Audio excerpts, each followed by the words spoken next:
ibada 15 huko Arizona. Tulikuwa na wakati mzuri sana.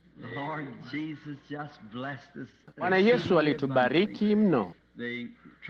Walijaribu kufanya maarifa madogo ya vita vya Bwana. Natumaini hivi ndivyo ingekuwa sahihi kufanya, bonyeza ndani na kupafyatulia risasi mzunguko mahali pale. Kwanza niliingia mle siku nyingi kabla ya wakati, nikafanya ibada 10 au 12 katika makanisa yote makubwa kote Phoenix, Sunny Slope na Tempe na Mesa na chini kote kule, na kupafyatulia risasi mzunguko kwa namna fulani mahali hapo pote, kisha kupaongoza pote kwenye mkutano wa siku 5 usiku. Na ulikuwa mkutano mkubwa kuliko mikutano yote tuliyowahi kuwa nayo katika Marekani ya Kaskazini. Ulikuwa mkubwa sana, kiamshakinywa kikubwa kuliko vyote, na pia karamu usiku ule. Nisingeweza kusema ni wangapi ambao walimpokea Roho Mtakatifu. Ilikuwa jambo kuu sana jinsi wengi walivyompokea Roho Mtakatifu. Ni wangapi walioponywa na kuokolewa. Ni la kustaajabisha, nzuri mno. Shukuru Mungu tuyaonapo majira yanayosonga mbele. Watu wengi maarufu walikuja. Mmoja wa faa sana ndugu Neva,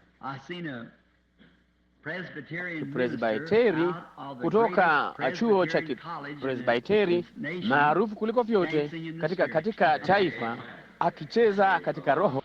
Oh jamani, lilikuwa jambo la ajabu kweli. Alimpokea Roho Mtakatifu.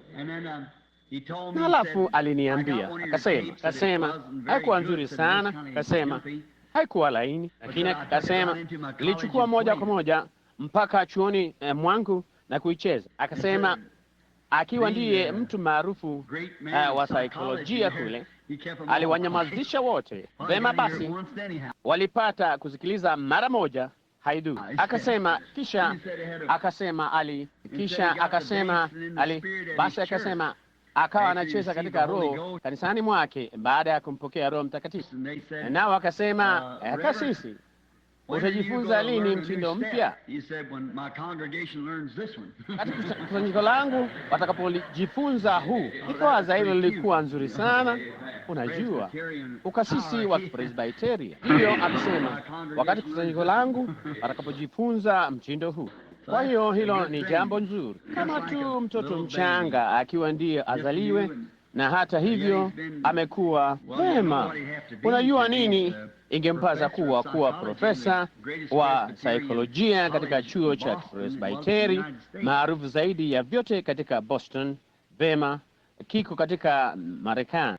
Nimemwona mmoja wa madaktari maarufu sana wa kupasua moyo wa Mayo akihubiri Injili katika roho na kunena kwa lugha. Lo, jamani! Nimemwona mtaalamu mwingine ambaye alikuwa Seventh Day Adventist kutoka, alikuwa mtaalamu wa moyo na koo pia, na yeye mwanamume mzee alipokea ubatizo wa Roho Mtakatifu. Aliupokea usiku mmoja, nilimwekea mikono huku uwani, naye akampokea Roho Mtakatifu. Kwa hiyo tuna mambo mengi sana ambayo Bwana wetu alitenda, ambayo tunashukuru kwayo, na hasa kuyaona wakati huu. Alafu nikawaambia, unatambua huu ni wakati gani? Wakati mwanamwali mpumbavu anapoanza kuomba mafuta.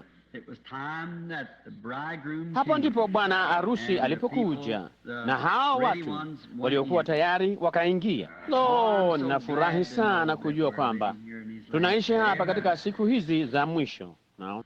Ninaamini kwamba tunaishi katika moja ya nyakati kuu sana ulimwengu umewahi kujua, karibu kabisa na kuja kwa Bwana. Je, hilo si nzuri sana? Fikiria kwamba karibu wakati wowote sasa maandiko yote karibu yametimia, na kwa hiyo tunamtarajia yeye wakati wowote. Nasi tunapaswa kuishi chini ya matazamio ya namna hiyo, kwamba mnamo wakati wowote inaweza kutukia. Jitayarisheni. Kwenye baadhi ya mazungumzo ya mahojiano leo, na mimi mmoja nilikutana na mishonari kutoka Formosa, mwanamke shujaa, mwenye umri wa miaka 73, naye angeonekana kama mwenye umri wa miaka 45. Naye bado ni binti, na lazima alikuwa msichana mrembo sana. Naye alisema alikuwa amelelewa katika nyumba ya Kikristo ambamo ndiyo ilimaanisha ndiyo na la ilimaanisha la. Naye amekulia katika mafundisho haya makali kwenye umri wa kasema kama umri wa miaka 8 nilifikiri kwamba niliyatoa maisha yangu kwa Bwana Yesu. Kasema kwenye umri wa kama miaka 20 nilishawishiwa na mhudumu fulani wa kimadhehebu kwamba yanibidi nipate baraka ya hatua ya pili. Akasema basi nikadanganyika vibaya sana katika jambo hilo, lakini akasema yapata umri wa miaka 17 nilimpokea Roho Mtakatifu kweli, na yeye amerudi hapa sasa akijaribu kuyaamsha baadhi ya haya makanisa ya Kibatisti yanayolala. Alisema kwamba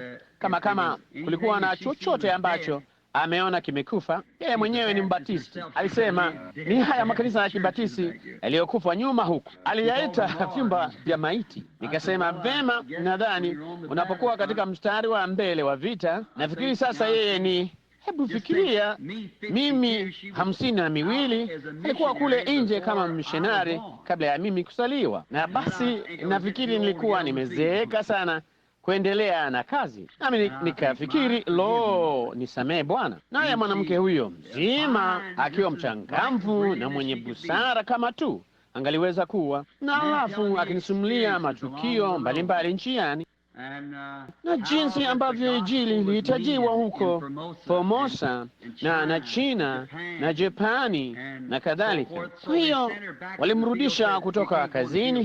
Kasema wajua, kuingia kazini wakati umepita 70. Hivyo wakamrudisha, lakini hatatulia, anakwenda kwenye mikutano hii yote ya Kibatisti. Naye akasema Billy Graham alisema jinsi yeye alivyokuwa anauchukua ujumbe wa Kibatisti, alikuwa anawajibika kwa kanisa la Kibatisti. Hachukui mbali vya kutosha kupata Roho Mtakatifu. Alisema, dada, wewe dumu kabisa na hilo ni sawa. Akasema wale wa China nyuma kule, kasema asingewaachilia waendelee mbele na kusema tumemwamini Yesu Kristo. Kasema hilo ilikuwa sawa, lakini aliwafanya wakae pale mpaka kitu fulani kitokee, na ndipo wakawa Wakristo la halisi. Nikasema hivyo ndivyo jinsi hilo linavyokwenda. Dada, waambie tu waache wakae mpaka jambo fulani litokee. Vipi kama mitume wangesema sasa baada ya siku 9 tunaamini kwamba tumempokea huyo, na tuliamini tu kwa imani, kisha tuendelee na kazi yetu? Isingetenda kazi. Walingojea hapo mpaka akajua kwamba jambo fulani limetukia.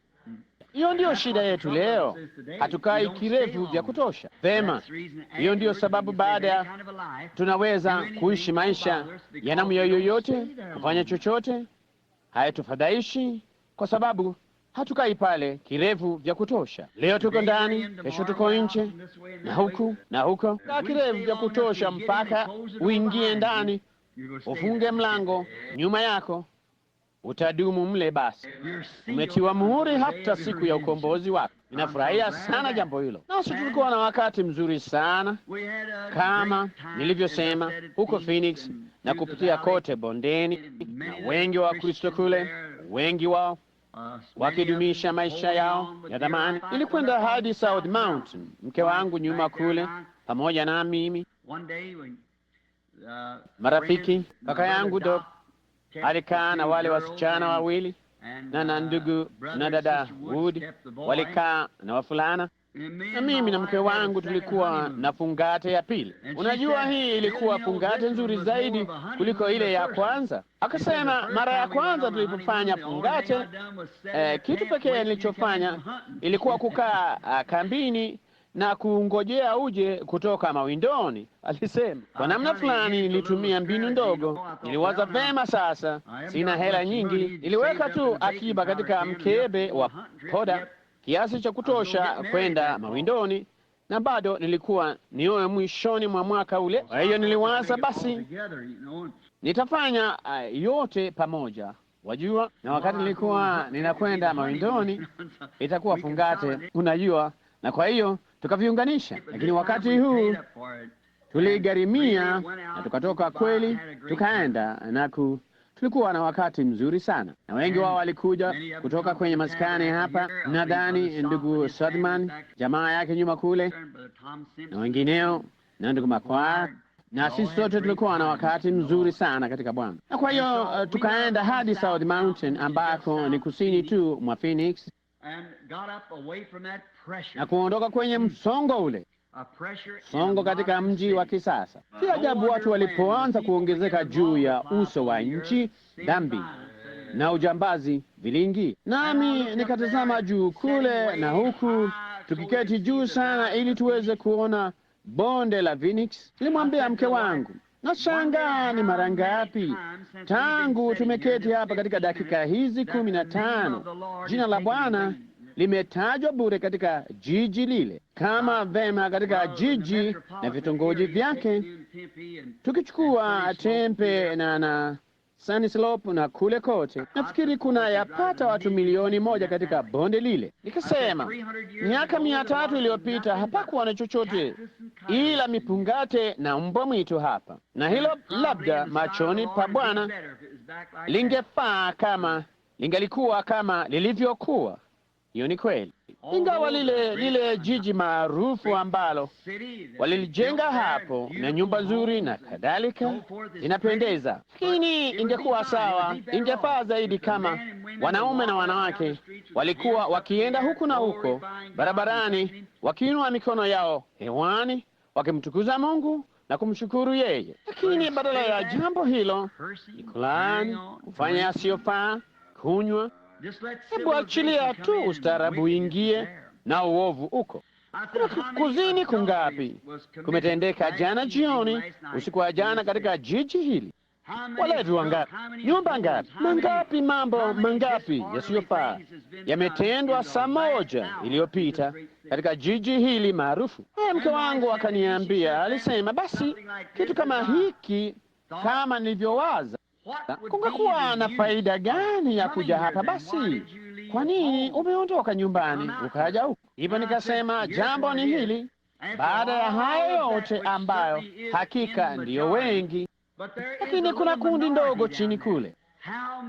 Sala ngapi za kweli zilipaa kwenda juu jana jioni chini kule, wakija kwenye ibada.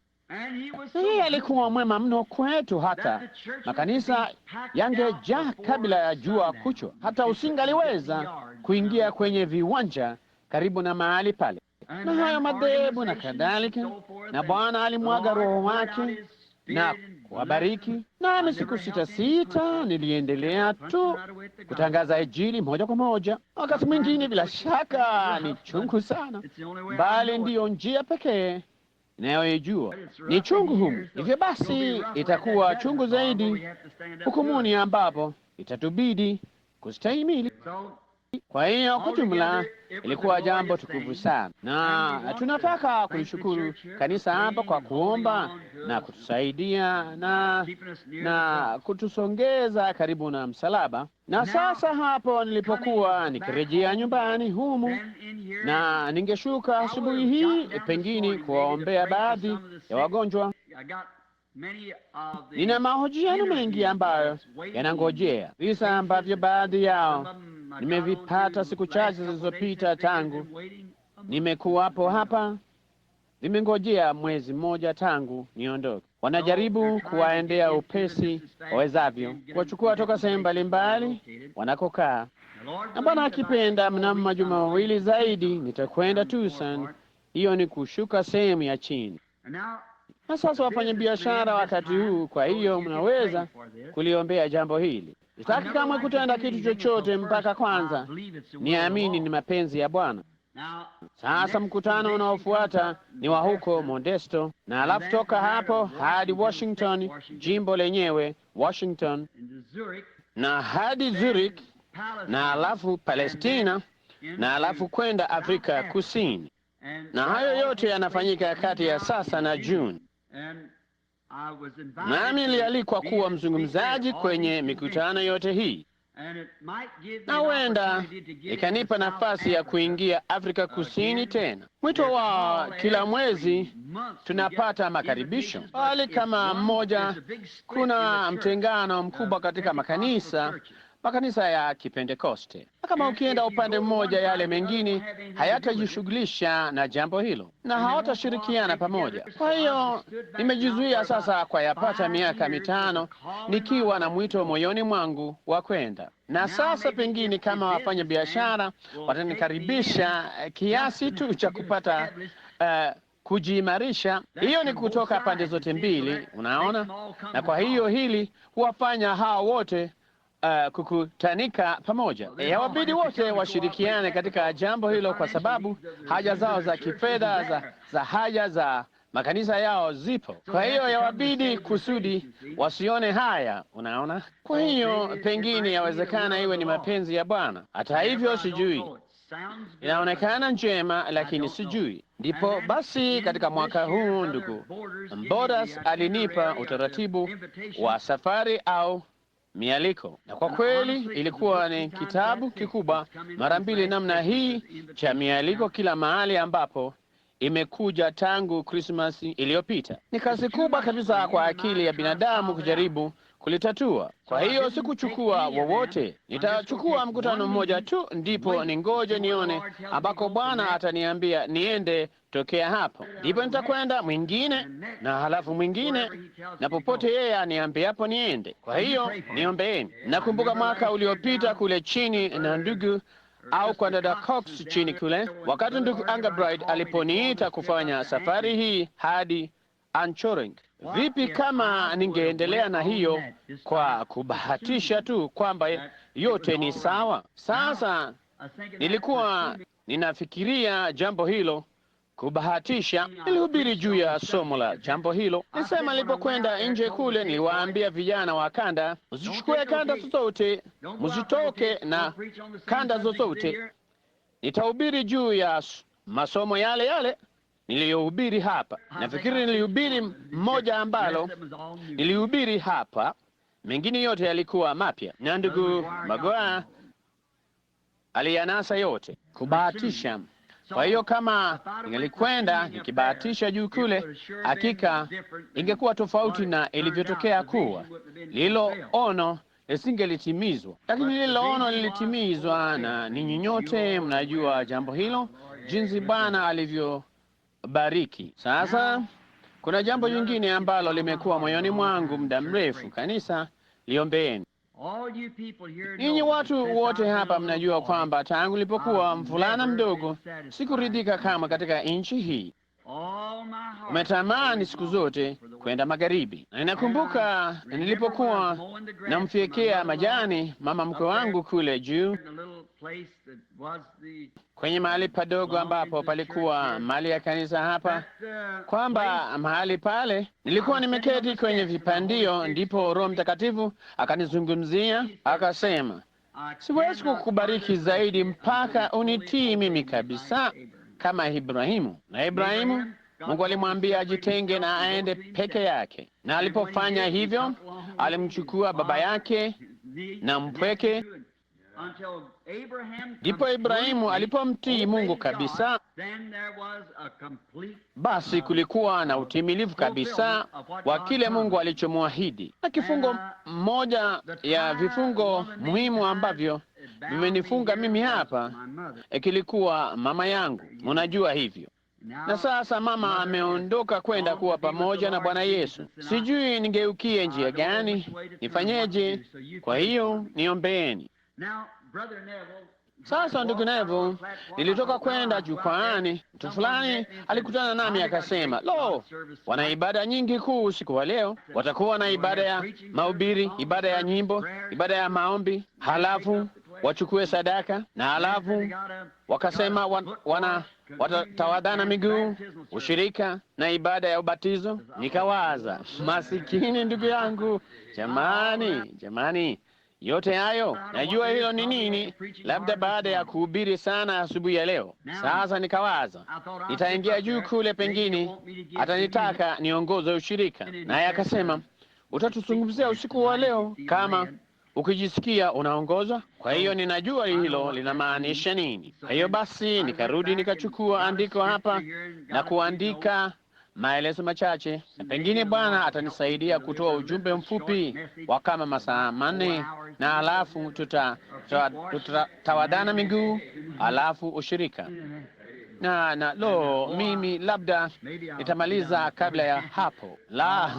Nilikuwa ninawatania tu kama dakika 20-30, na halafu tutakuwa na ubatizo, kutawadana. Nini kinachofuatia hii? Ushirika unafuatia hii, halafu ibada ya ubatizo.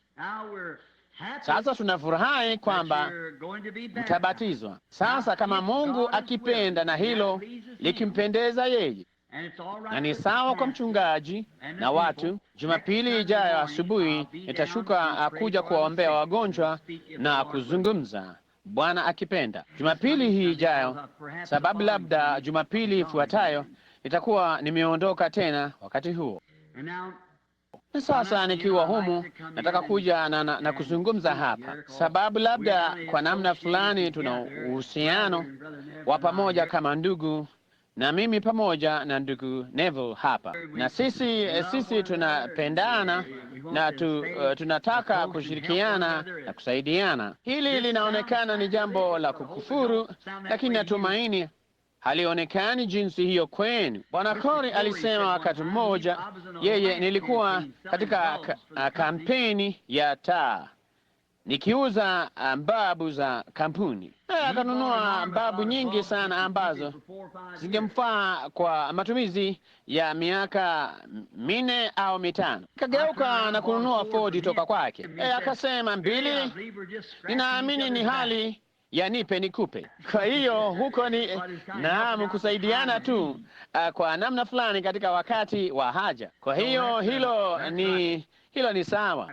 Tunajua jinsi ya kuoana na kusaidiana. Sasa hebu na tuiendee sehemu halisi ya jambo hilo sasa. Na kama sikukosea, ninamuona ndugu Bila kule nyuma, upande wa nyuma, ndugu mwingine mhudumu. Na leo nilipopitia hapo karibu, ndugu Junior Jackson alikuwa amesimama nje hapa uwanjani pamoja na ndugu Creech. Wanakuwa na ibada hapa wakati mwingine, ibada ya ubatizo. Sawa, tunaweza kutoa maji kama watapata mtu wa kubatizwa. Sisi tuna maji, sawa. Kwa hiyo sasa, kwa vile tutakuwa na ushirika, nilifikiri ingekuwa vizuri iwapo ningezungumza juu ya ushirika kwa dakika chache tu. Sasa kabla ya kulikaribia neno, na hebu na tuweke kando kila kitu sasa, na njia zetu zote za kijinga na za kitoto, na kukaribia uwepo wa Mungu kwa maombi. Hebu na tuombe. Sasa vichwa vyetu vikiwa vimeinamishwa, na naamini na mioyo yetu pia. Kama kuna haja hapa ambayo ungetaka ijulikane kwa Mungu, na ungetaka nikumbuke mbele za Mungu, hebu ijulikane kwa kumwinulia Mungu mkono wako. Mungu na ajalie haja ya kila mtu.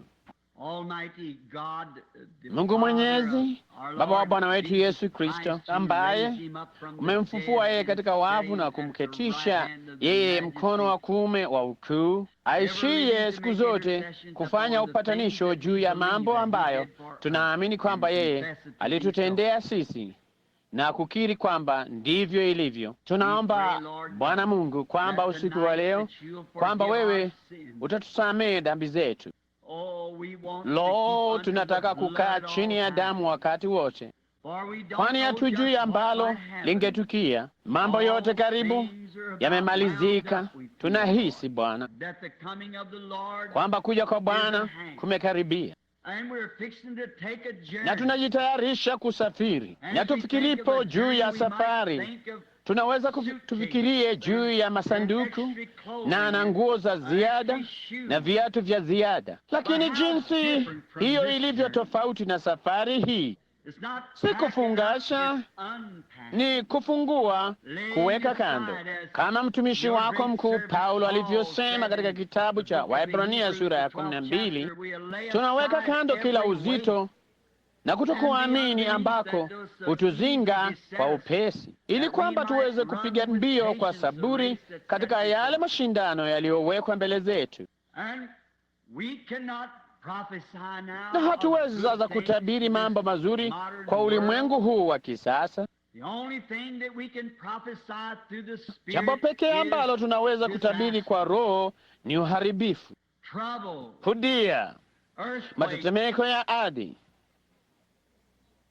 misukosuko mikuu ya bahari, jua na mwezi vikikoma, kanisa katika wakati wa Laodikia, Kristo nje ya mlango akipiga hodi apate kuingia.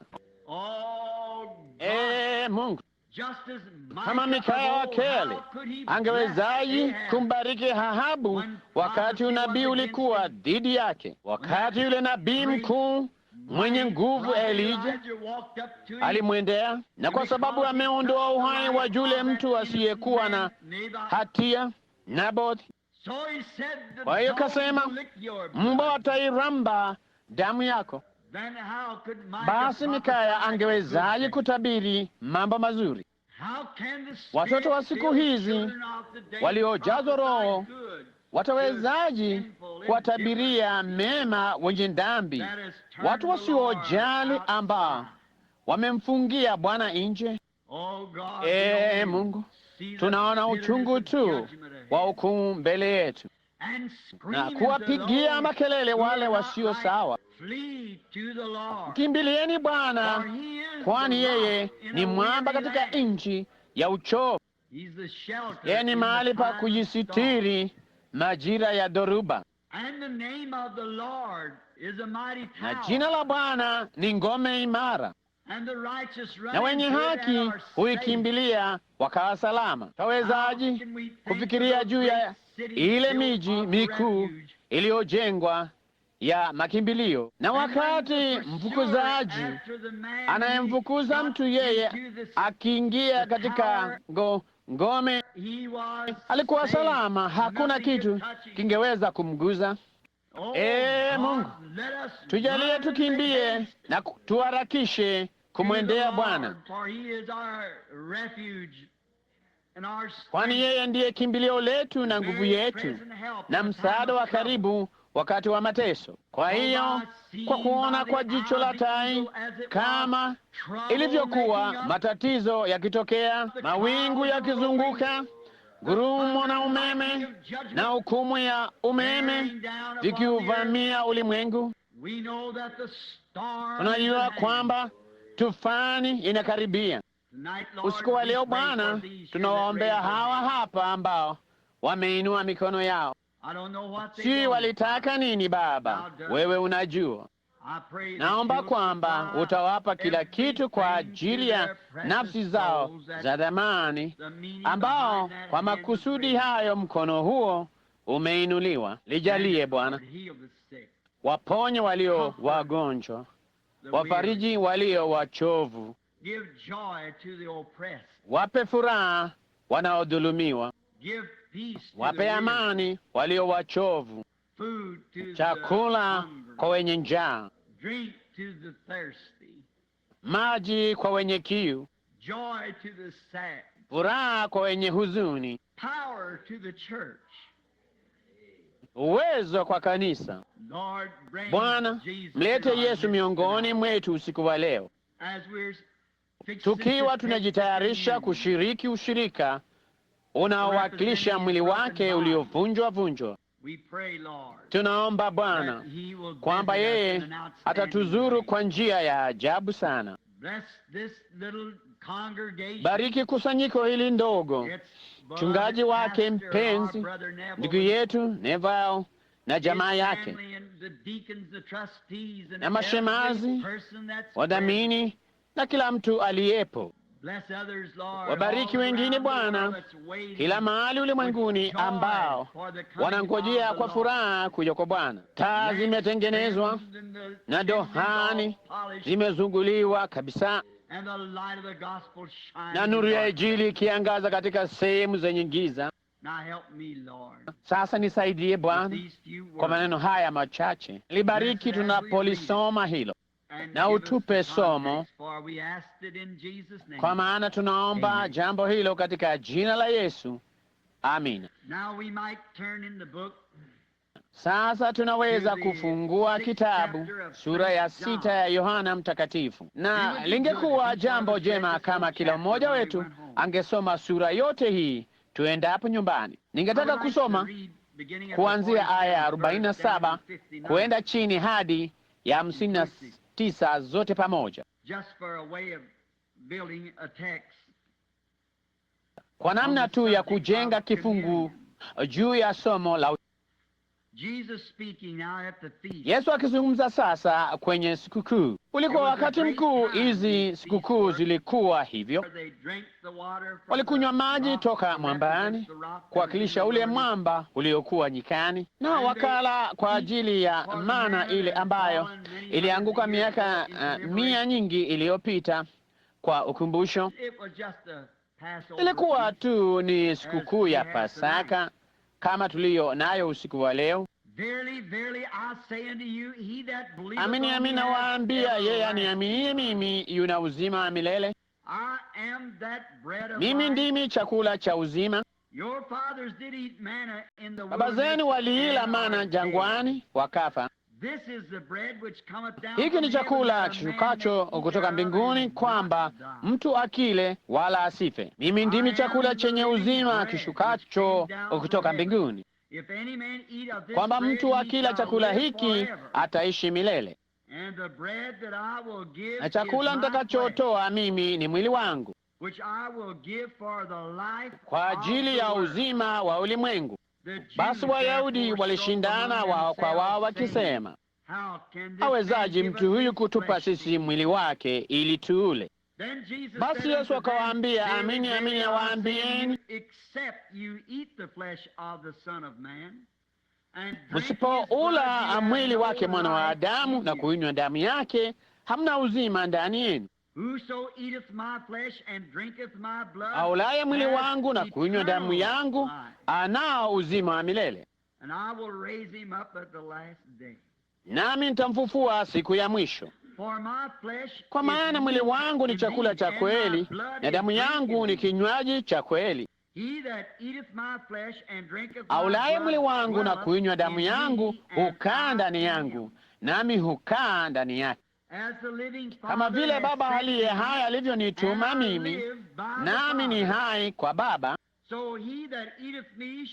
kadhalika yeye mwenye kunila atakuwa hai kwa mimi. Hiki ndicho chakula kishukacho kutoka mbinguni, si kama baba zenu walivyokula wakafa,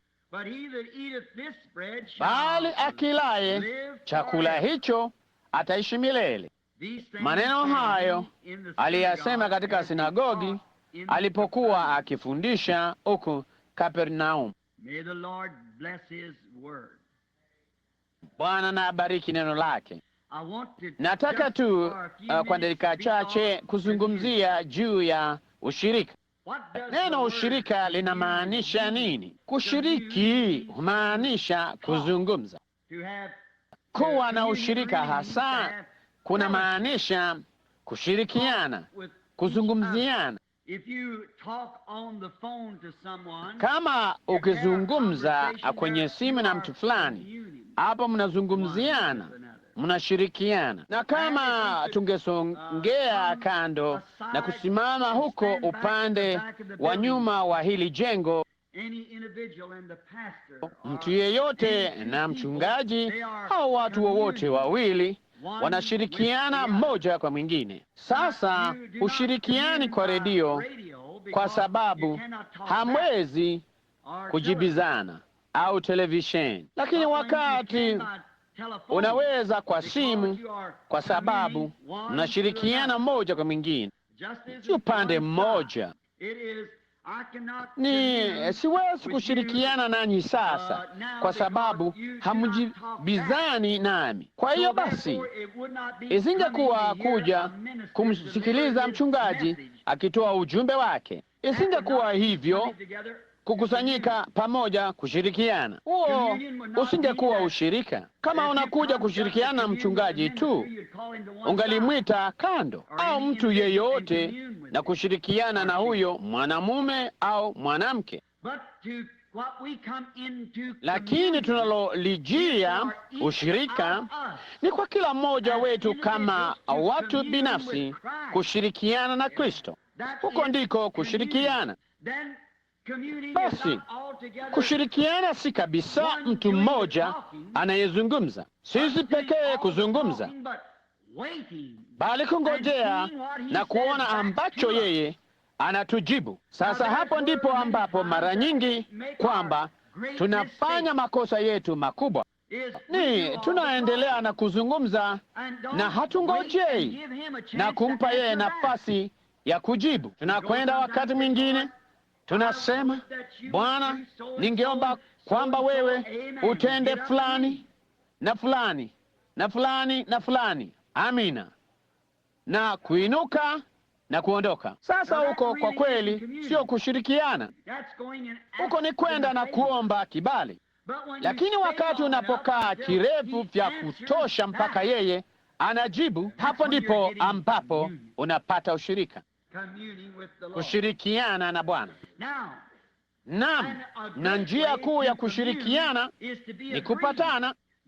Lazima kupatana juu ya mambo fulani. Sasa, na ni ajabu kwamba wakati mwingine tunapopata mambo hayo, kula kuna husiana nalo. Sasa wachukue wafanyabiashara wanapotaka kufanya mapatano ya biashara, watamwalika mtu kwenye chakula cha mchana, na baada ya kuketi chini na kula, ndipo wanazungumziana. Chuuzi hodari kwa kawaida hawezi kuzungumza na mtu asiye na kitu tumboni. Ni bora zaidi kungojea mpaka yeye ajisikie vizuri, na basi baada ya kupata kiamsha kinywa chake, usiinuke pale na kumwamsha kitandani na kumwambia juu ya kitu ulicho nacho cha kumuuzia, lakini ngojea mpaka amepata kiamsha kinywa chake na amekaa sawa katika hali nzuri. Hivi majuzi ni kihubiri ya yule mwanamke ambaye alimwosha Yesu miguu huko Canada. Nilikuwa ninazungumza hili nikisema kwamba wakati mgeni alipokuja kumzuru mtu mwingine, mtu huyu alikuwa na matendo fulani waliopaswa kupitia kabla ya wao kujisikia wanaweza kuja kuzuru au kushirikiana. Kuzuru ni kushirikiana. Sasa wangefikia kwenye kualikwa. Kwanza ilikubidi ualikwe, alafu ungefika mlangoni na mtumishi mwanamume angekuosha miguu, kwa sababu kusafiri ulipatwa na harufu ya wanyama na kadhalika barabarani. Wote watu walisafiri barabara ile ile pamoja na wanyama na halafu kulikuwa na harufu na vumbi na mavazi ya Kipalestina yaliyoyaokota na yakakaa kwenye jasho la miguu na sehemu ya uso ambayo haikufunikwa na mikononi na wangempokea mlangoni. Mtumishi mwanamume angewapokea akawaosha miguu, kisha mtu mwingine alisimama pale na taulo na kibweta, nao wangenyunyiza hiki kibweta mikononi, nao wangeyasugua hivi na kuyapaka usoni mwao, alafu wakachukua taulo wakawapanguza. Hilo liliondoa uchafu wote na harufu, nayo yangekuwa na kitu ndani yake ambacho kiliburudisha kama metho, na iliwafanya wajisikie vizuri zaidi. Basi walipoingia, sio na viatu vyako vikuukuu na vichavu, hayo mazulia mazuri, wangekuwa na vitu vidogo kama sapatu za kuvalia nyumbani, na wangeingia na halafu wageni wangeingia ndani na halafu yule mwenyeji angewapa busu la kuwakaribisha. Na unaona, usingependa mwenyeji akubusu kama ulinuka vibaya. Usingependa kukanyaga mazulia huku umchafu, ndipo mwenyeji angekupa busu la kukaribisha, na halafu ulikuwa mojawapo wa nyumba ile. Na sasa Mungu ana mambo kama hayo. Kabla ya kuwa tayari kweli kwa ushirika wa Mungu, lazima kwanza tuoshwe kwa maji ya neno, utenganisho, maji ya utenganisho ambayo hututenga na dhambi zetu. Sasa jambo la kwanza, huwezi kuzungumza na Mungu na huwezi kushirikiana na Mungu, na kuna kwanza ya kubidi utubu yale uliyotenda, kwa sababu huwezi kuamini sawasawa mpaka unatubu. Bwana, nisamehe kutokuamini kwangu. Unaona, nisamehe kutokuamini kwangu, ya kubidi utubu kwanza. Na unapotubu basi wewe dhambi zako za nyuma zimesamehewa. Basi mmoja wanaobatizwa sasa. Basi yeye aliahidi Roho Mtakatifu baada ya ubatizo. Sasa jambo lenyewe ni hili kwamba katika ushirika huu tunaona kwamba kulikuwa na kutawadhana miguu na mambo kama hayo, pia kutawadhana miguu yetu kama ishara ya kusafishwa na Roho Mtakatifu. Sasa basi lazima kuwe na upendano. Hamwezi kufanya hivyo kwa sababu hupatani naye. Hamwezi kufanya hivyo kwa sababu hupatani naye. Lakini kama mnapatana, basi mnaweza kushirikiana. Kwa hiyo hivyo ndivyo ilivyo tunapokuja kwenye meza ya Bwana. Yatubidi tupatane na neno lake.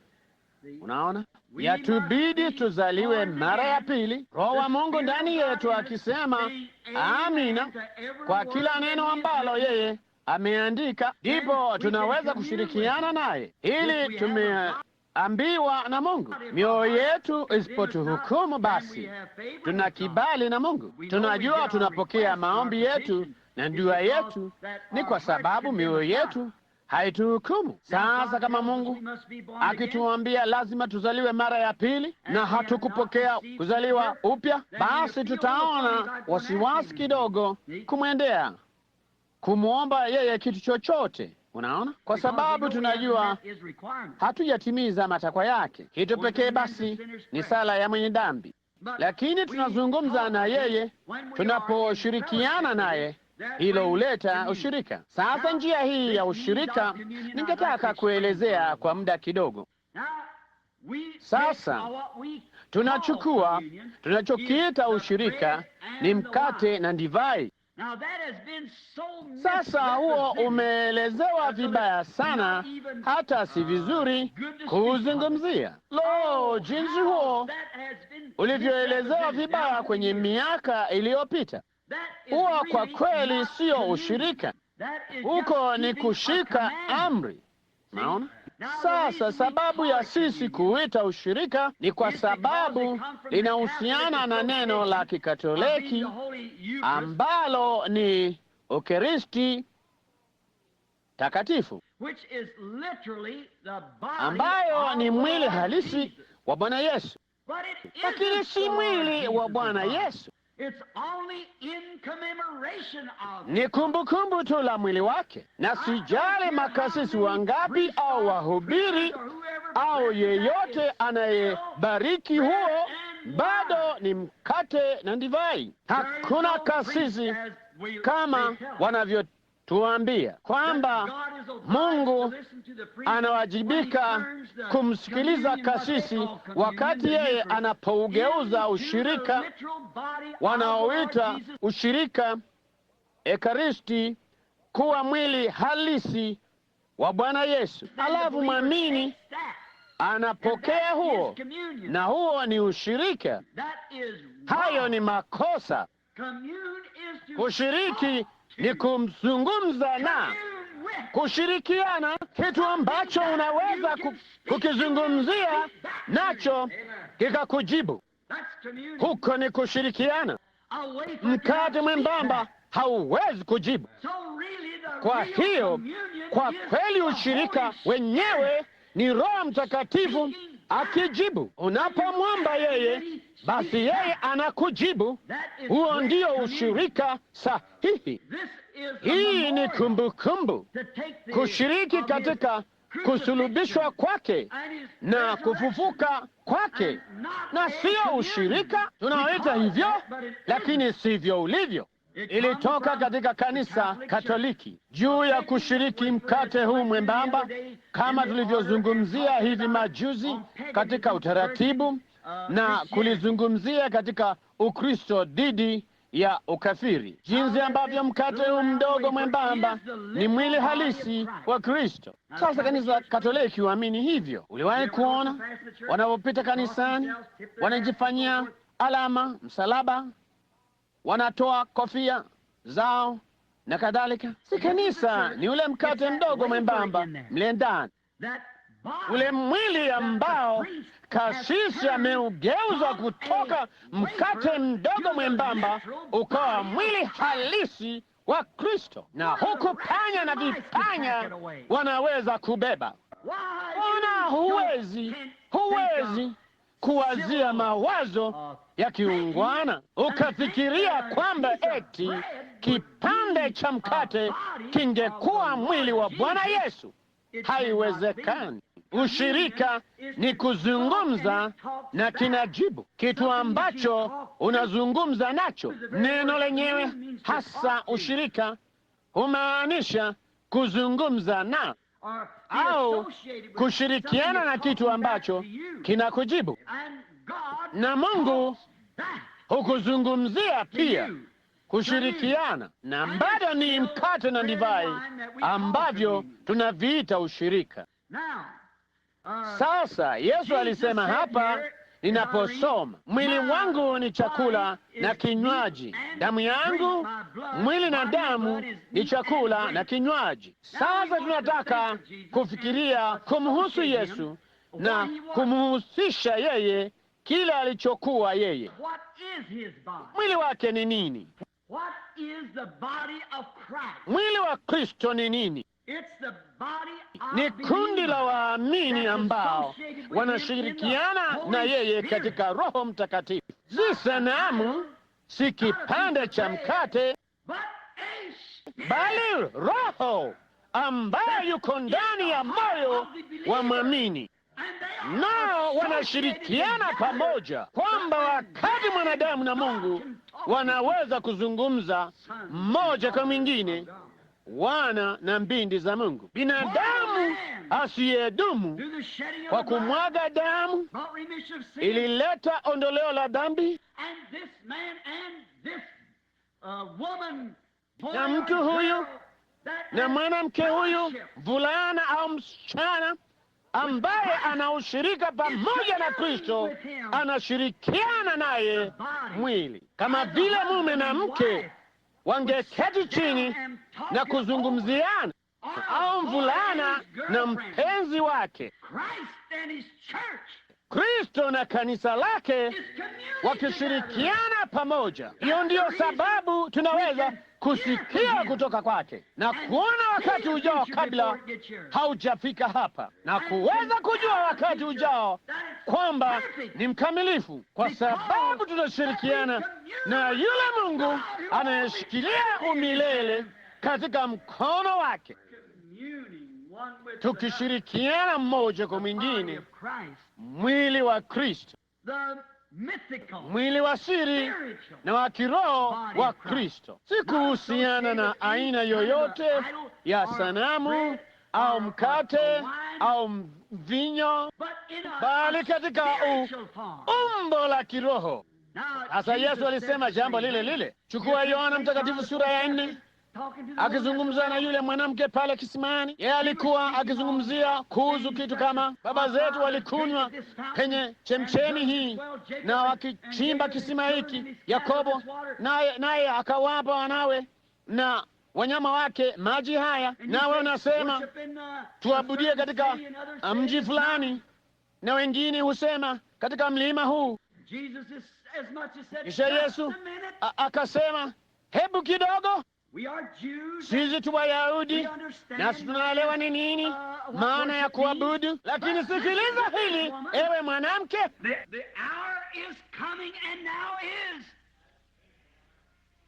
saa inakuja na sasa ipo, ambapo waabudu halisi watamwabudu Mungu katika roho na katika kweli. Neno lako ni kweli, naye Baba huwatafuta watu kama hao wamwabudu yeye katika roho na katika neno ile kweli. Neno lako ni kweli. Sasa yeye alimwambia hayo yule mwanamke. Unaona, Kristo, Mungu ni roho. Kristo humaanisha mpakwa mafuta, mtu aliyepakwa mafuta na Mungu, ambalo lilimfanya yeye Kristo. Sasa Kristo alisema, mimi ni chakula na kinywaji. Si mkate mdogo mwembamba, si mkate mdogo mwembamba tunaokula hapa. Huo si Kristo. Divai tunayokunywa katika madhabahu siyo Kristo. Inamwakilisha yeye katika mfano, lakini Kristo ni Roho Mtakatifu, upako ambao uko juu ya kanisa. Hicho ndicho chakula na kinywaji kuliko vilio vyote vilivyomo ulimwenguni mote. Natumaini hakuna mmoja wenu aliyewahi kukisikia. Kama huliwahi kukisikia, hakuna kilio kinacholingana na kilio cha njaa. Unapomwona mama na mtoto wake mchanga, naye hawezi kutembea, yu mnyonge sana, na mtoto yule mchanga anakufa na tumbo lake ndogo limevimba kutokana na njaa, kusikia hivyo vilio vya kwikwi vikitoka kwenye moyo wa mama yule, unapomwona mtoto huyu mwenye mashavu yaliyobonyea mpaka imebaki tu ngozi na mifupa na mavizi yake madogo yanang'aa, naye hawezi kutoa sauti.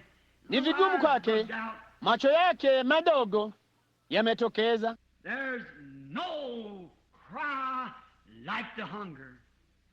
Hakuna kilio kama cha njaa na cha kiu. Huko nje jangwani, ni watu wangapi wamepoteza maisha yao kutokana na kiu? Hadithi nyingi ambazo ningeweza kuwafanya mkae macho usiku kucha, kwa hadithi za kweli za jangwa, jinsi ambavyo unapopatwa na kiu, jinsi shetani anavyokupa mazingazi. Mmeyaona hapa. Haikulazimu kwenda magharibi kuyaona. Shuka wende barabarani, na inaonekana kama kwamba kuna maji barabarani. Kila mmoja wenu wameona jambo hilo, ambao mumeendesha magari na munakuwa kwenye barabara kuu. Hayo ni mazingazi ya uongo. Hapo hivi majuzi, kama miaka 3 au 4 iliyopita, wakiruka kuvuka nchi, waliona mazingazi, nao wakaanguka barabarani wakifikiria walikuwa wameyapata maji. Basi wakavunjika vipande vipande, walianguka barabarani kwa kishindo, wakifikiria walikuwa wanatua katika maji. Mazingazi. Ni mara ngapi shetani ametenda jambo lile lile kwa watu, akawapa mazingazi ya bandia, ambapo hakuna kitu pale, lakini ni kiini macho tu. Watu wengi sana leo hii wanapata dini ya kiini macho, wakijaribu kutengeza kitu au kujifanya kuna kitu wakati sivyo ilivyo, kama masikini mwanamke yule mshenari alivyosema kwamba alingojea mpaka akawa na uhakika. Afadhali tufanye hivyo. Huwezi kurudi na kujaribu tena. Una nafasi moja na una ramani yake, na hiyo afadhali twende kwenye lengo letu. Kilio cha njaa, sikiliza, ni kilio kikubwa, kwa sababu ni kilio kilichojaa dhiki. mtu huyo anakufa. Na lo, laiti ningeliweza kufikia mahali pale, lingeweza kufikia mahali ambapo lina njaa ya Mungu sana. Liko katika hali mbaya ya kuwa na njaa sana kuliko mataifa kama ya India ambayo yanakufa kwa njaa kimwili. Taifa hili linakufa kwa njaa ya kiroho, lakini baada ya kuona njaa muda mrefu, inafikia mahali ambapo hujui una njaa, kama tu kuganda kwa baridi. Baada ya kufikia kiwango fulani kuganda, unaona baridi sana, ndipo baada ya kitambo kidogo unapata joto, na upatapo joto unakufa. Na hiyo ndiyo shida usiku wa leo. Makanisa yamekuwa baridi sana mpaka yanakufa kwa baridi, huku yakifikiri kwamba yana joto kwa washiriki, nayo yanakufa kiroho. Hayajui hivyo, hatimaye analala, ndipo amekwisha, hainuki tena, kwa sababu damu yake imeganda katika mishipa yake. Sasa kuona kiu, Yesu alisema, damu yangu ni kinywaji cha kweli. Kama unaona njaa kwa ajili ya uzima, unaona njaa kwa ajili ya uzima, Yesu ndiye tu aliye na maji yale yanayoweza kuzima kiu ile. Jioni kwangu ninyi nyote msumbukao na kulemewa na mizigo. Katika Ufunuo ilisema, yeye aliye na kiu na aje kwenye chemchemi ya maji ya uzima na anywe bure. Kama unaona kiu cha uzima, tunaona kwamba mamajuzi wanabashiri wakati fulani katika sehemu ya mwanzoni au sehemu ya kwanza ya mwezi, kuanzia kwenye tarehe 2 au 5 au wakati fulani mwezi huu, na majuzi wa Kihindi wanabashiri ulimwengu utapasuka vipande vipande, nayo magazeti ya Kimarekani yanadhihaki.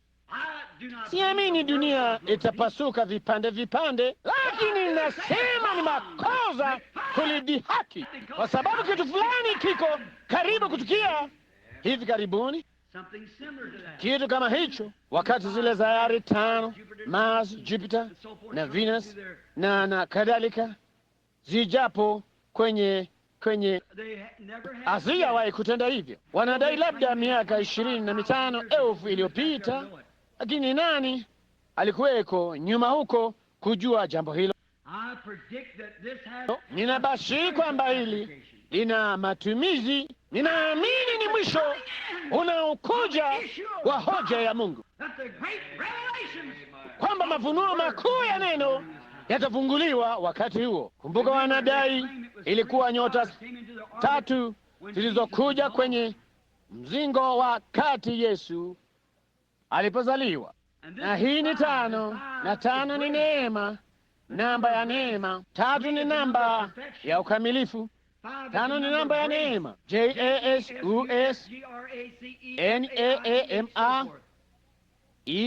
JASUSNAMAEMANE na kadhalika,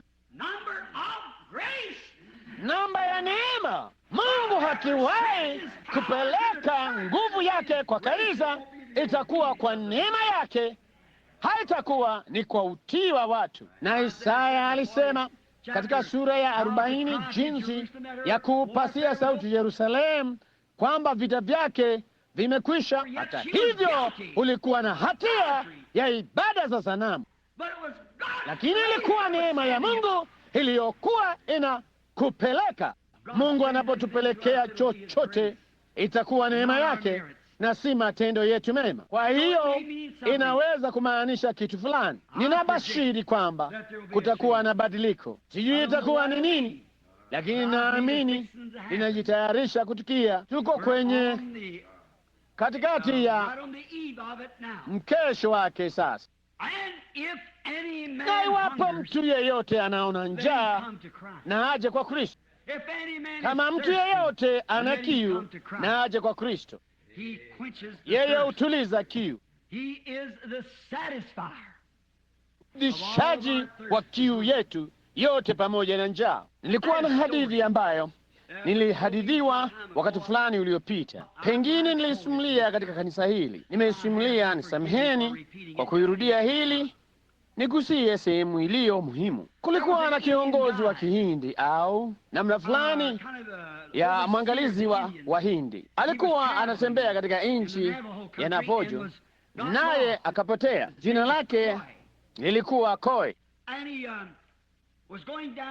Akitembea kwenye mkondo wa wanyama pori, naye akawazia, sasa kama nikiupata mbururuzo huu hakika nitapata maji. Na farasi wake alikuwa na kiu sana, mpaka ulimi wake ulikuwa unatokeza nje mkavu. Tundu za pua zilikuwa nyekundu na zimegandamana kwa mchanga. Alikuwa ameshikilia kitambaa chake usoni mwake katika pepo za vumbi mpaka ukagandamana, naye alikuwa anaangamia kwa maji. Naye alikuwa anamwongoza farasi wake alipoupata ule mkondo. Sema, alipopanda juu ya farasi, aliona mkondo huu wa wanyama, akisema, hakika utanifikisha kwenye maji. Kwa hiyo akashika hatamu za farasi wake na akaanza kushuka kwenye ule mkondo, na yule farasi alijua pia alikuwa kwenye mkondo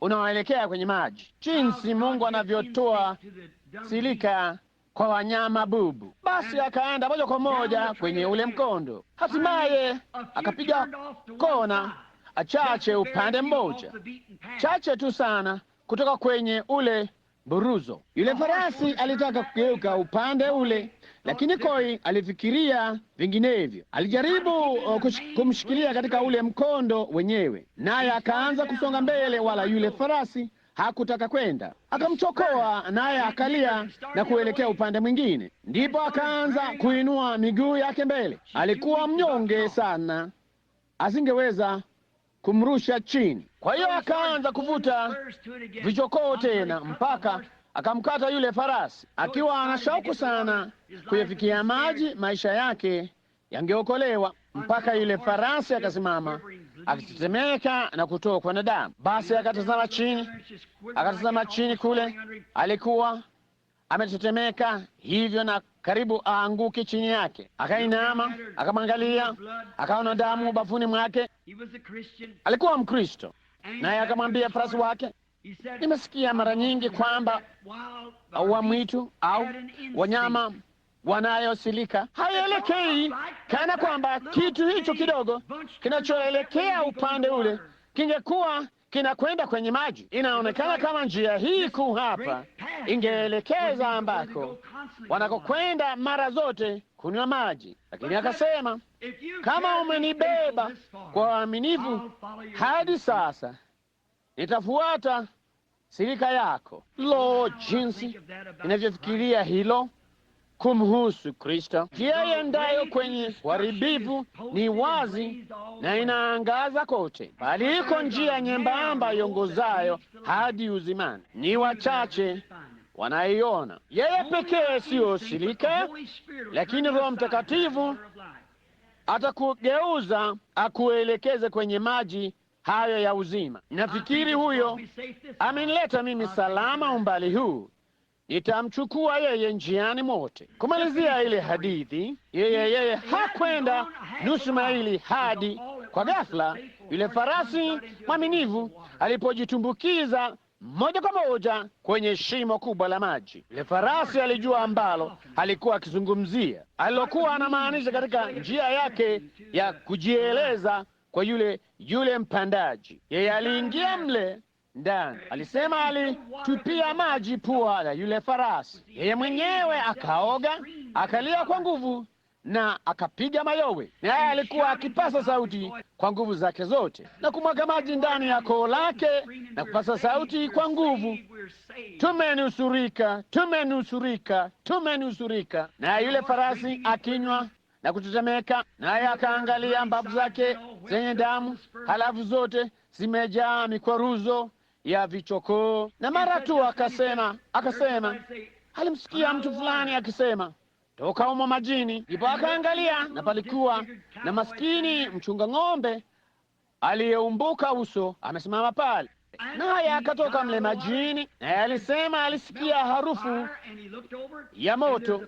Ndipo akatazama upande wa juu, na kulikuwa na kundi la watu waliopiga kambi pale. Walikuwa kule na vyombo vya kuchunguza madini, walikuwa wamegundua dhahabu, na walipokuwa wanarudi walikuwa na farasi wao na farasi wa mizigo. Basi wakaja kwenye kisima hiki cha maji, na walikuwa wanapumzika, na wote wamelewa. Naye akasema alikuwa wanapika mawindo, naye akala pamoja nao. Kisha akasema mmoja wao akasema, kunywa pombe. Akawaambia yeye alikuwa ni nani. Yeye alikuwa ni Jack Coy, yule kiongozi wa Kihindi. Kwa hiyo akasema, vema, sasa kunywa pombe. Akasema la. Akasema, mimi sinywi. Na hilo ni kama matusi kwa hao watu. Kwa hiyo akasema, tutakupa pombe unywe. Akasema la, sinywi. Kwa hiyo akatupa lile kopo juu, akasema, kunywa pombe. Wamelewa wote, unajua, kama nusu dazani. Na kwa hiyo akasema, asendeni vijana. Akasema, kama mawindo yetu ni mazuri vya kutosha kula, whisky yetu ni nzuri, na unajua jinsi walivyo walevi. Naye akasema la. Akasema, ndipo wakatia risasi katika bunduki. Wakasema, sasa utakunywa, la sivyo. Akasema la, sitakunywa. Naye akaanza kulenga raifo. Kasema, hebu kidogo.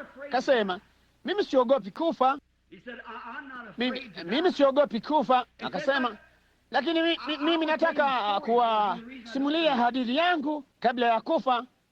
Kwa nini mimi sinywi? Kasema, mimi ni Mkentaki, na katika kibanda kidogo cha magogo asubuhi moja ambapo mama alilala anakufa, aliniita kando ya kitanda chake, naye akasema, baba yako alikufa, ameshika jozi ya karata mkononi mwake, upande wa pili wa meza, amelewa. Akasema, usinywe pombe kamwe, Jack, hata ufanye nini. Kisha akasema, niliweka mikono yangu kwenye paji la uso wa mama yangu, nami nikamwahidi Mungu kama mfulana mdogo mwenye umri wa miaka 10 nisingekunywa pombe yangu ya kwanza.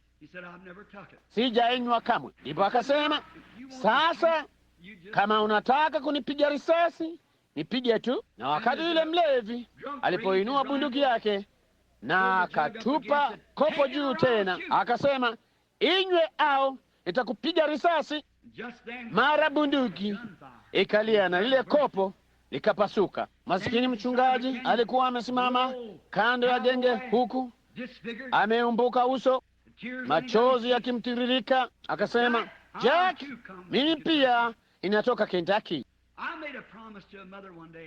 lakini nilivunja ahadi yangu. Akasema, nilikuwa ninangojea mpaka jamaa hawa walewe vya kutosha, nami niliua kundi lote, kwa vyovyote nichukue dhahabu yote waliokuwa nayo. Akasema, lakini nimekuwa mlevi na nimefanya kosa. Lakini kasema, nina hakika wakati bunduki yangu ilipopiga mwangi kwenye magenge ya mbinguni, mamangu alinisikia nikiweka ahadi sitalifanya tena.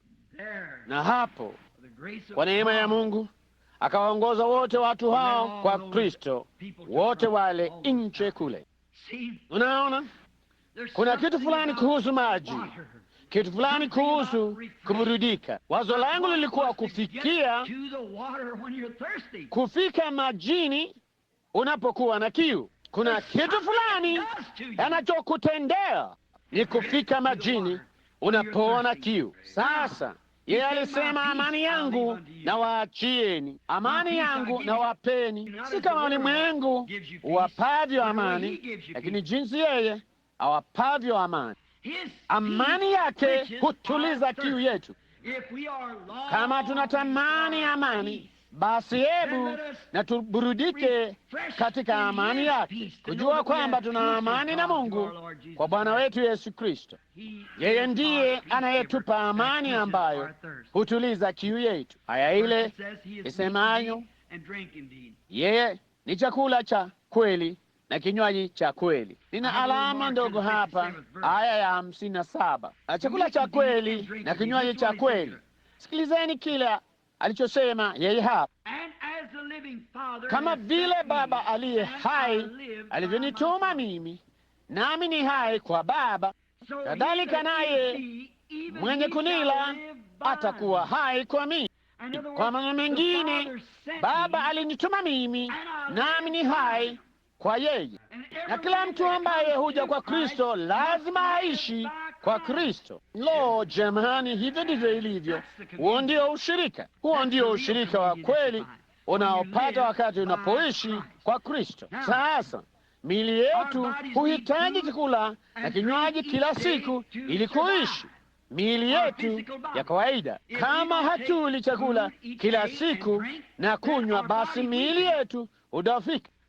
Kuna kitu ndani yetu kwamba yatubidi tule chakula. Chakula cha siku moja hakitadumu kwa siku inayofuata. Yakubidi ule chakula kila siku kutia nguvu mwili wako unaokufa. Unaweza kuishi bila, lakini umdhaifu zaidi, na siku ya pili bado umnyonge zaidi, na siku ya tatu unakuwa mdhaifu kabisa. Vema, hicho ndicho ambacho mara nyingi tunatenda katika ulimwengu wa rohoni.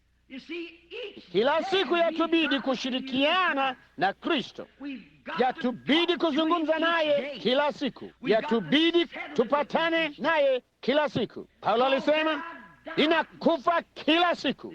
Unaona, kila siku ninakufa. Hata hivyo ninaishi, si mimi mbali Kristo haishie ndani yangu. Kwa hiyo kama mwili wako wa kawaida uhitaji chakula kila siku na maji kila siku upate kuishi, mwili wako wa kiroho unahitaji chakula cha kiroho na ushirika pamoja na Bwana kila siku upate kuishi.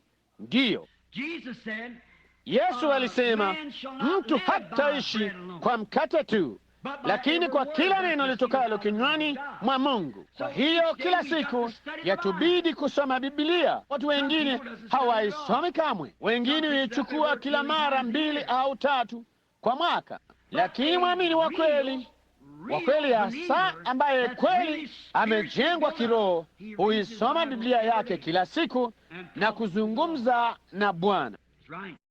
Hiyo ni kweli, yambidi kufanya hivyo. Mtu hataishi kwa mkate tu, bali kwa kila neno litokalo kinywani mwa Mungu. Sasa sababu nyingine ya sisi kula chakula ni kujenga mwili wetu upate kuzuia maradhi. Kama huli chakula na kuacha mwili wako udhoofike, basi ni rahisi kushambuliwa na magonjwa. Magonjwa yataambukiza mzunguko wako wa damu, ndipo yatakuangamiza. Kama damu yako si nzuri na safi vema, basi utakuwa hivyo. Magonjwa yataingia kwenye mzunguko wako wa damu. Yakubidi ule chakula kizuri chenye nguvu kufanya mzunguko wako wa damu kuwa sawa. Kama huli, utadhuriwa na maradhi. Hiyo ndiyo shida kwa Wakristo wengi. Kama mimea ya kuoteshwa kwenye nyumba ya kuoteshea. Unajua, ukiutoa mmea katika nyumba ya kuoteshea, yakubidi uubembeleze. Haujui hali ya hewa, haujui mwanga wa jua na kadhalika. Umefunikwa kila mahali na kubembelezwa. Na hiyo ndiyo shida ya wengi sana wanaodhaniwa kuwa Wakristo. Wao ni mimea inayootea nyumbani. Hiyo ni kweli, inashambuliwa na kila mdudu anayekuja hapo. Unajua,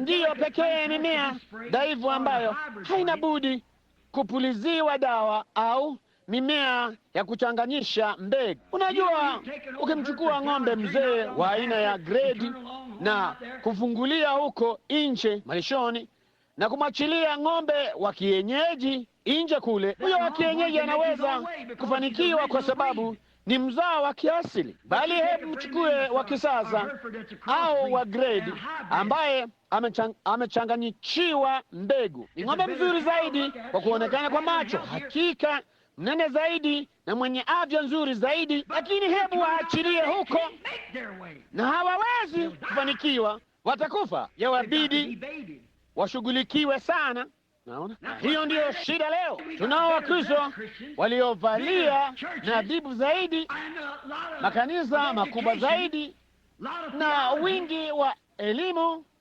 teolojia nyingi, lakini hawabidi wabembelezwe wakati wote. Yakubidi utumie miwani yao, ama sivyo hauhoni hata kidogo. Tunachohitaji ni Wakristo halisi waliozaliwa chini ya damu ya Bwana Yesu. Hawaishi kwa theolojia ya kanisa, lakini kwa neno la Mungu, ushirika pamoja na Kristo.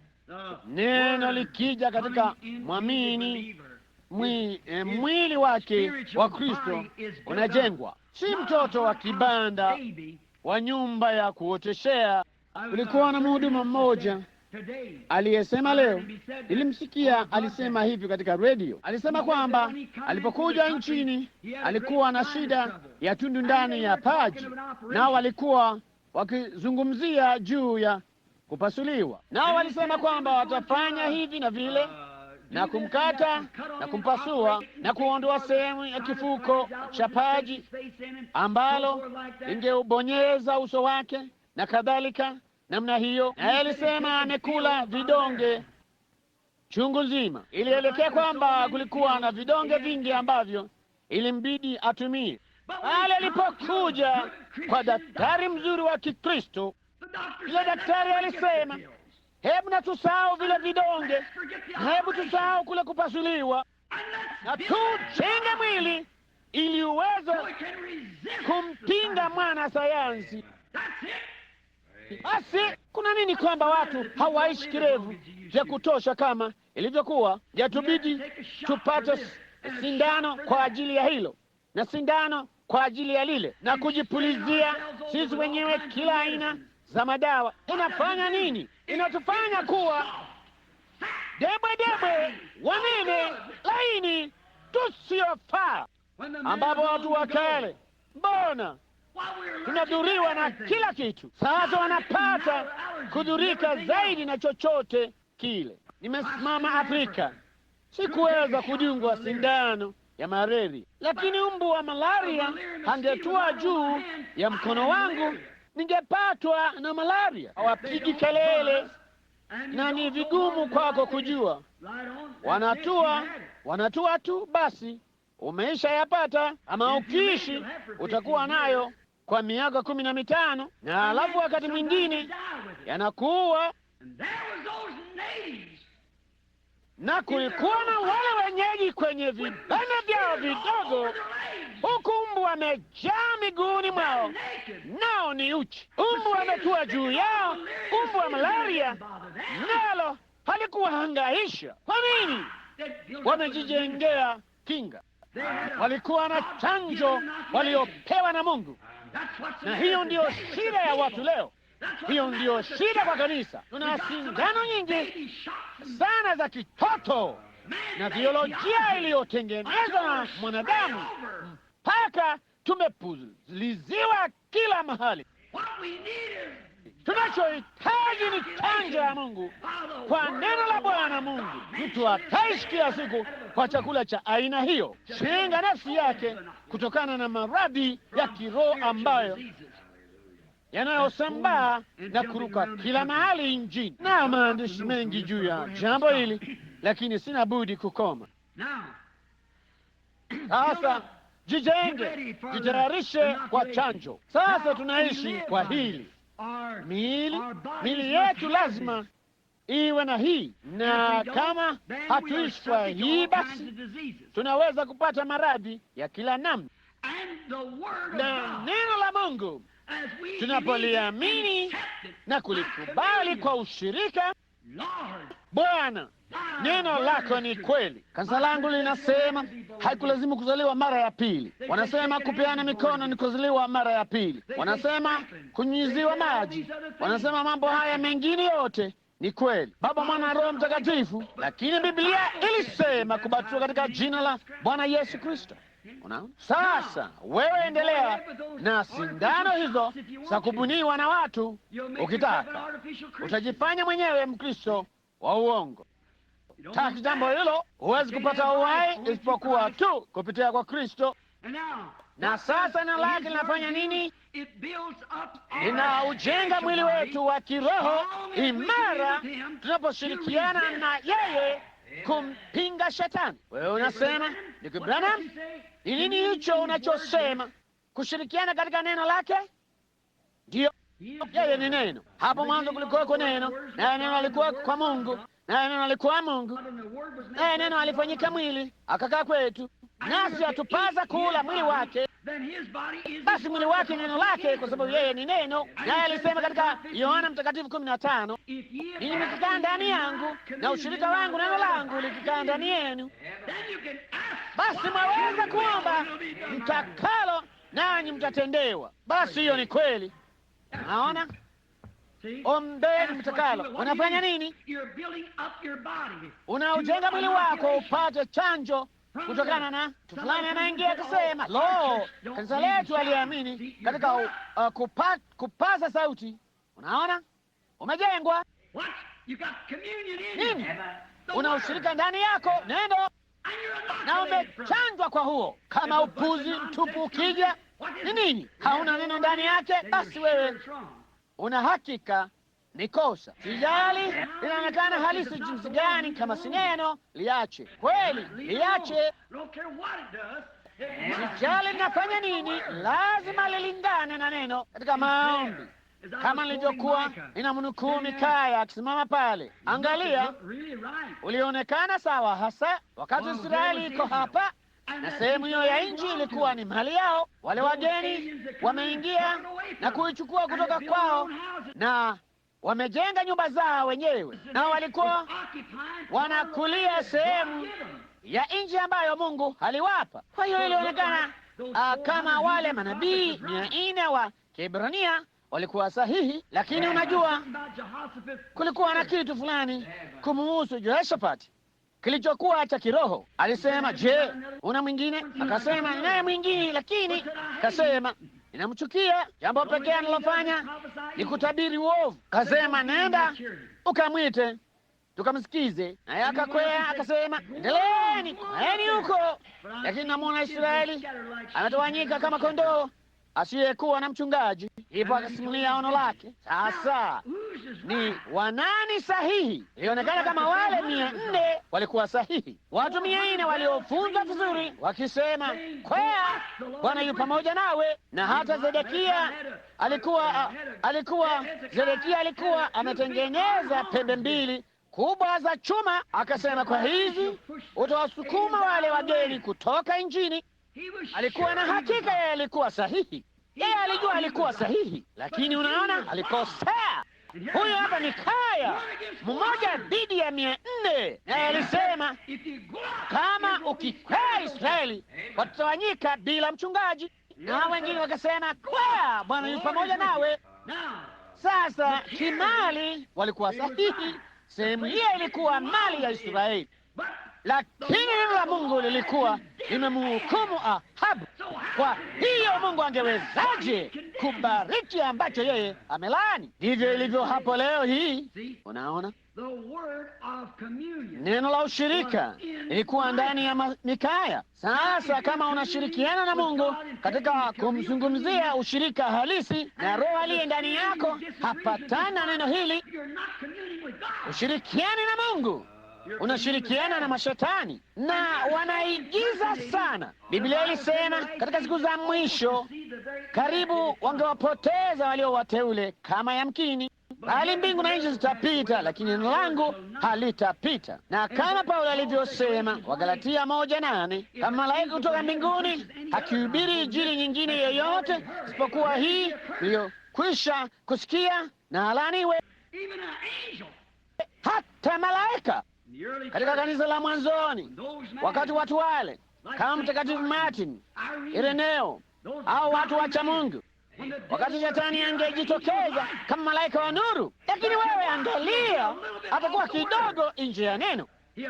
Alimtokea Hawa kama malaika wa nuru, akamwambia, hakika Bwana alinena hili, Bwana alinena hili, lakini mwishowe kabisa hakubaliana na Mungu. Na hivi ndivyo ushirika wa uongo hufanyavyo leo. Wakati watu wanapofikiri wanamwomba Mungu na hawatalitii neno, ni ushirika wa uongo. Mkikaa ndani yangu, neno langu ndani yenu, basi ombeni mtakalo.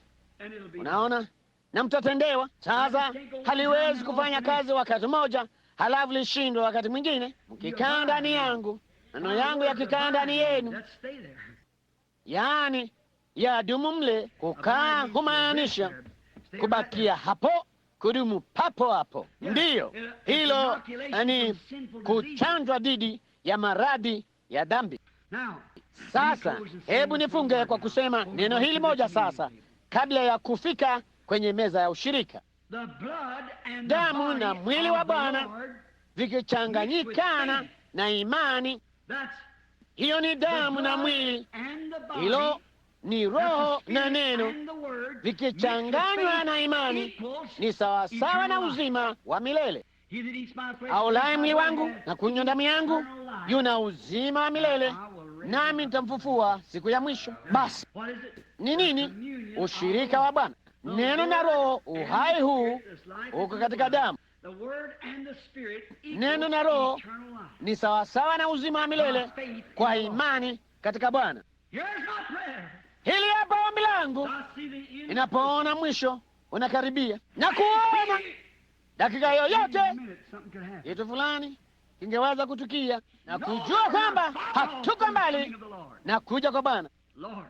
Bwana, basi katika jina la Bwana Yesu mwana wa Mungu, hebu nichukue neno, ule upanga, na kuinua huo kwa imani niliyo nayo, na kufyeka nipate njia katika kila nguvu ya pepo mpaka nimwone Yesu, kwa kushiriki neno lake. Shirikiana na neno lake. Mkikaa ndani yangu na neno langu ndani yenu, basi niombeni mimi mtakalo, nanyi mtatendewa. Jinsi inavyopendeza! Huo ndio ushirika halisi na neno na roho na imani ya kuutumia huo. Ombeni mtakalo, nanyi mtatendewa. Hebu na tuombe. Baba mtakatifu na mwenye rehema na mkuu, Mungu yule mimi niko mkuu, yule El Shaddai kwa Ibrahimu. Mungu, jinsi ambavyo ushirika huu mkuu wa Bwana ulivyo sawa na uzima wa milele, na jinsi ambavyo huo unavyochanja dhidi ya majivuno, jinsi huo unavyochanja dhidi ya kutokuamini, jinsi huo unavyochanja dhidi ya dhambi ya ulimwengu. Ni ushirika pamoja na upendo wa kiungu kwa Baba yetu wa mbinguni, na kwa haki ya Yesu Kristo tunaikaribia meza hii. Nasi twaomba Bwana kwamba wewe utatupa kila mmoja wetu kukaribia huko usiku wa leo katika Roho. Tusamehe, nasi tunataka miili yetu ya kiroho ikue. Hatujali kuhusu kujiunga na kanisa fulani au madhehebu. Tunataka kujenga mwili wa kiroho kwa kuchanjwa kwa dhambi hadi kufikia mahali ambapo hakuna tena hamu ya kutenda mabaya, na ambapo Roho Mtakatifu anaweza kuchukua neno lake mwenyewe miongoni mwetu na kulinena vipya kama lilivyonenwa siku ile, kwa sababu ni Roho yule yule ambaye alikuwa katika Bwana Yesu. Ninaomba Baba kwamba utatupa hilo wakati unamalizika, kwamba ni lini hatujui ambapo yule wa mwisho ataokolewa. Bali naomba usiku wa leo Bwana, kama kuna hao hapa ambao hawakujui wewe kama Mwokozi wao, hebu wakuone wewe usiku wa leo wanapokuja kwenye maji haya ya ubatizo, kama kumbukumbu kuungama kwa mwili huu wa waamini ambao wanaamini habari kwamba Yesu wa Nazareti alizaliwa na Bikira Mariamu, akauawa, akasulubiwa na Pondio Pilato, kisha akafufuliwa siku ya tatu na Mungu, na anaketi mkono wa kuume wa ukuu usiku wa leo, akiishi kutuombea. Nijalie Bwana kwamba mtu yule yule akitii amri za Biblia, tubuni kila mmoja wenu mkabatizwe katika jina lake Yesu Kristo mpate ondoleo la dhambi zenu, kwani hakuna jina jingine chini ya mbingu walilopewa wanadamu likupasalo wewe kuokolewa kwalo. Mungu, watu na waone ukweli wake na neno lilo dhabiti. Hakuna jina jingine chini ya mbingu walilopewa wanadamu likupasalo wewe kuokolewa kwalo, isipokuwa katika jina lake Yesu Kristo.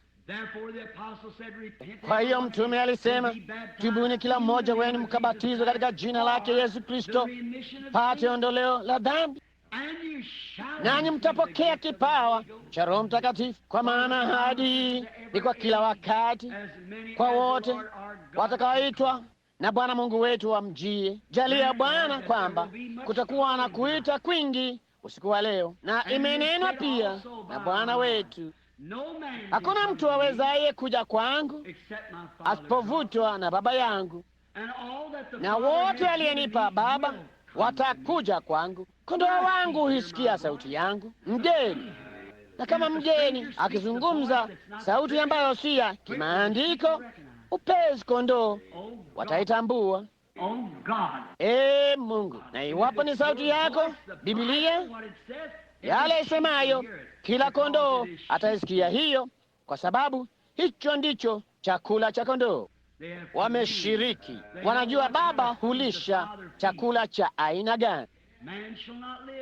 Mtu hataishi kwa mkate tu, bali kwa kila neno litokalo kinywani mwa Mungu. Jalia Bwana kwamba wengi wataona na wataelewa na watakuja kwako usiku wa leo. Wale wasio na Roho Mtakatifu, jalia wasiahirishe saa nyingine. Yaweza imechelewa sana katika saa nyingine, wanaweza wasiwepo hapa. Na Baba, kwa vile tulivyokusanyika sasa mezani kushiriki huu unaowakilisha mwili wako uliovunjwa, tunaomba kwamba kama kuna dhambi katikati yetu, Bwana tusamehe. Wewe ulisema mkusanyikapo mngojeane. Mungu, kama kuna dhambi katika kusanyiko hili mahali popote, naomba kwamba damu ya Yesu Kristo itamtenganisha mtu yule na dhambi yake, au mwanamke yule, fulana au msichana. Pia Baba, ninajiombea mimi mwenyewe kwamba wewe utanitenga na kila shaka, kila dhambi, kila kutokuamini chochote kile. Tunajua kwamba kutokuamini ni dhambi, ndiyo dhambi pekee iliyopo. Yeye ambaye haamini amekwisha kuhukumiwa, na dhambi pekee iliyopo ni kutokuamini neno la Mungu. Kama kuna kutokuamini ndani yangu, nisamehe Mungu, nako ni kwingi, nami naomba kwamba wewe unisamehe mimi. Samehe kusanyiko langu ambalo wewe umenipa usiku wa leo, na walishe kwa neno.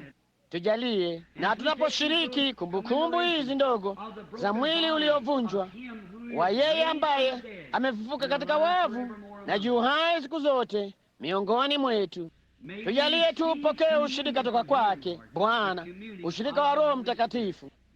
Tukirimie Baba, tunaomba katika jina la Yesu, amina. Sasa kwenu ninyi ambao unapaswa kwenda na hamwezi kukaa kwa zile dakika kama 15 za ibada ya ushirika, hatuma wengi nasi tutashiriki ushirika. Si ushirika wa faraga, bila shaka ni kwa kila Mkristo mwamini. Mungu hana mstari uliochorwa kati ya Mbatisti na Mmethodisti na kadhalika. Sote kwa Roho mmoja tumebatizwa katika mwili mmoja, nasi tu wenyeji pamoja wa ufalme wa Mungu. Kama kuna mtu fulani miongoni mwetu ambaye ni mgeni, mimi sipo hapa mara nyingi na sijui ni yupi aliyemshiriki na yupi siye. Kumbuka, haiduru wa kanisa lipi, hilo si kitu. Kuna kanisa moja tu kwa vyovyote, na ujiungi nalo, unazaliwa ndani yake. Hiyo ni kweli, nawe unazaliwa katika kanisa hili la Mungu.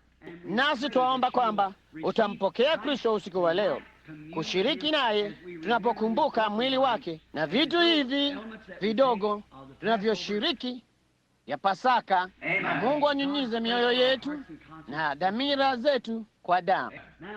Wataleta ushirika, na tutasoma sasa toka Wakorintho wa kwanza sura ya 12, na tutafanya ushirika mara baada ya jambo hili, nasi tunaamini kwamba Mungu atawabariki sana. Basi mara tutakaposoma au kabla hatujalisoma, kama inakubidi kuondoka, vema, unaweza kutoka uende kwa urahisi, na alafu uwe pamoja nasi Jumatano usiku na Jumapili asubuhi na Jumapili usiku. Kama unaweza kubaki kufanya ushirika pamoja nasi, tutafurahi sana ukifanya hivyo. Alafu mara baadaye itakuwa ya Bwana, itakuwa ibada ya ubatizo ambao itakuweko katika dakika 15 au 20 ikizidi sana. Nafikiri Korintho wa kwanza sura ya 11 aya ya 23.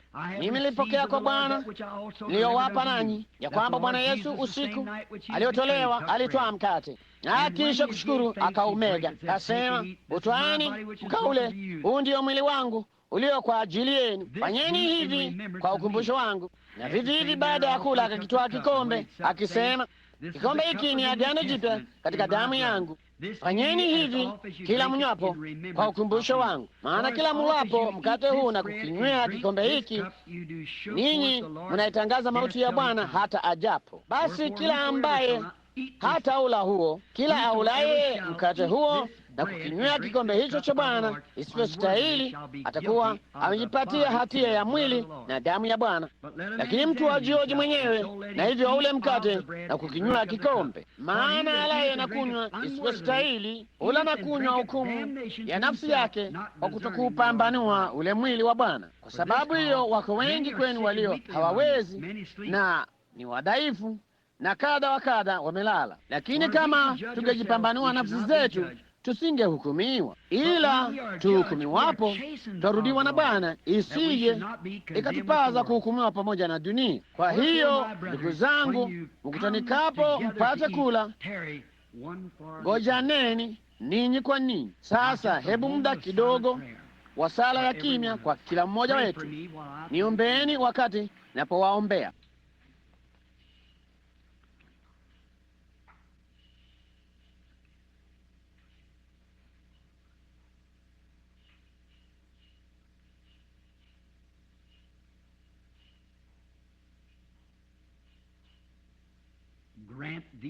Kirimia maombi haya.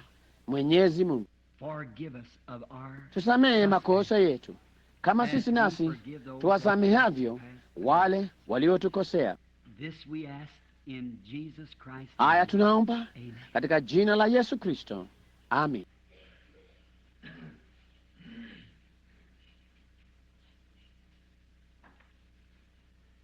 Hivi vifurushi vidogo ambavyo ni mkate wa kosha uliotengenezwa bila mafuta kukolezwa kadhalika, ambao unawakilisha mwili wa Bwana, si wa duara, umevunjwa-vunjwa katika vipande vyote. Ni kwa sababu unamaanisha mwili wake uliovunjwa-vunjwa, ambao ulivunjwa-vunjwa kwa ajili yetu. Mungu na ajalie baraka zake kwa kila mtu aulaye. Sasa si ule mwili unawakilisha tu mwili. Sina uwezo wala hakuna mwingine aliye nao kufanya chochote ila mkate, Mungu pekee. Na hivyo ndivyo yeye alivyotuambia kula mkate huu na kukinywea kikombe hiki cha divai. Sasa hebu na tuinamishe vichwa vyetu. Mungu mtakatifu mno, ambaye sisi tu watumishi wake, katika jina la Yesu Kristo, takasa mkate huu kwa madhumuni uliokusudiwa kutufanya sisi napoupokea kukumbuka kwamba Bwana wetu alisulubiwa na mwili wake uliokuwa wa thamani na mtakatifu ulichanganywa na mapigo na miiba na misumari kwa ajili yetu, kwamba kupitia mwili wake uliopasuliwa kulitoka Roho anayetupa uzima wa milele. Tujalie Bwana, tunapoula tupate neema ya kusafiria kama Israeli alivyotenda miaka 40 nyikani pasipo hata mtu mmoja mnyonge miongoni mwao. Baba Mungu, jalia jambo hili tunapokuomba wewe, ukatakaza mkate huu, mkate wa kosha, kwa matumizi uliokusudiwa, katika jina la Yesu, amina.